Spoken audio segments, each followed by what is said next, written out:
দেখো আমাদের চাবি দিয়ে দিয়েছে, আমরা এখন যাচ্ছি রুমে। আর আমাদের সেকেন্ড ফ্লোরে দিয়েছে রুমটা, আর গ্রাউন্ড ফ্লোরে কোনো লিফট নেই, তাই জন্য ফার্স্ট ফ্লোরে উঠে লিফটে করে যেতে হবে। আর ওই দিকে ছিল ফার্স্ট বিল্ডিংটা, ওখানে আমরা চাবিটা নিয়ে এসে আমাদের এই বিল্ডিংয়ে আসতে হয়েছে। তো চলো এখন ওপরে যাই। আর দেখো এই জায়গাটা কত সুন্দর না, কত সুন্দর। এখানে তোমরা ফটোশ্যুট করতে পারবে, বিকেল হলে এখানে বসে গল্প করতে পারবে।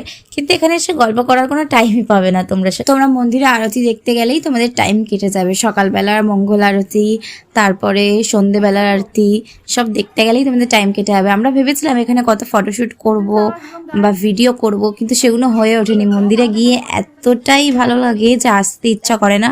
আমরা তো সকালে যেতাম, আবার দুপুরের টাইমে লাঞ্চ করতে আসতাম, আবার কিছুক্ষণ একটু রেস্ট নিয়ে রেডি হয়ে চলে যেতাম, আবার সেই রাত্রিবেলা আসতাম, খাওয়া দাওয়া একেবারে কমপ্লিট করে তারপরে যে ভবনগুলোতে টিকিট কাটতাম একেবারে খাওয়া দাওয়া করে নিতাম, রাত্রিবেলা এসে আবার ঘুমিয়ে পড়তাম।